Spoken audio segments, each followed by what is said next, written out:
The Moscow court handed Navalny a 3.5-year sentence, but his lawyer said the anti-corruption blogger would serve only 2 years and 8 months in jail because of time he has already spent under house arrest. The widely anticipated ruling, which followed nationwide protests calling for Navalny's release, is likely to further strain relations with the West, which is likely to consider imposing sanctions on Russia over its handling of the case. The United States, Britain and Germany urged Moscow to immediately free Navalny, with U.S. Secretary of State Antony Blinken saying Washington would coordinate closely with allies to hold Russia accountable. A Navalny ally had urged the West before the hearing to hit Putin's inner circle with personal sanctions. Navalny supporters urged people to gather in central Moscow, though riot police had already taken up position. His lawyers said they would appeal the ruling. Navalny, one of Putin's most prominent critics, was arrested on January 17 for alleged parole violations after returning from Germany, where he had been recovering from being poisoned with a military-grade nerve agent. Navalny said Russian state security agents had put the poison in his underpants, something the Kremlin denied. It has suggested that Navalny is a CIA asset, a charge he rejects, and has told the West to stay out of its domestic affairs.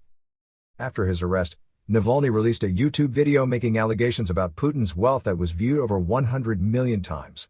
The Kremlin said it was false. Tuesday's hearing focused on Navalny's alleged parole violations over a suspended sentence in a 2014 embezzlement case Navalny says was trumped up. But Navalny, in a fiery speech to the court, alleged he was jailed because of Putin's concerns about him as a political rival, a suggestion the Kremlin has laughed off, referring to Navalny as a troublesome blogger without wide popular support. Putin, 68, has dominated Russian politics since 2000 and could rule until 2036 under constitutional changes approved in a referendum last year. Someone did not want me to take a single step on my country's territory as a free man. And we know who and we know why. The hatred and fear of one man, living in a bunker, whom I offended by surviving when he tried to have me killed, Navalny, 44, told the court from inside a glass cage. Outside the court, Reuters reporters saw riot police detain around 70 of Navalny's supporters who had gathered to offer their support. The OVD Info Monitoring Group reported 370 arrests. Putin the underwear poisoner. Navalny used Tuesday's hearing to try to frame Putin's place in history. Putin's only method is killing people. However much he pretends to be a great geopolitician, he'll go down in history as a poisoner. There was Alexander the Liberator, Yaroslav the Wise, and Putin the underwear poisoner, said Navalny. Putin, who the Kremlin said was not following the Navalny hearing and was busy with affairs of state, said in December that reports the Russian state had poisoned Navalny were part of a US-backed plot to try to discredit him. Putin said Moscow would have finished the job if it had wanted Navalny dead. Tuesday's hearing was the result of a request from Moscow State Prison Authority, which has accused Navalny of violating the terms of a suspended 3.5-year prison sentence for embezzlement.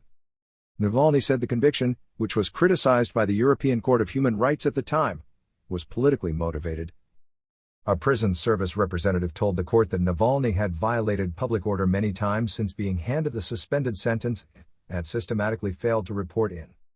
Navalny told the court he had been unable to report to the prison service at the end of last year because he was recovering in Germany from being poisoned.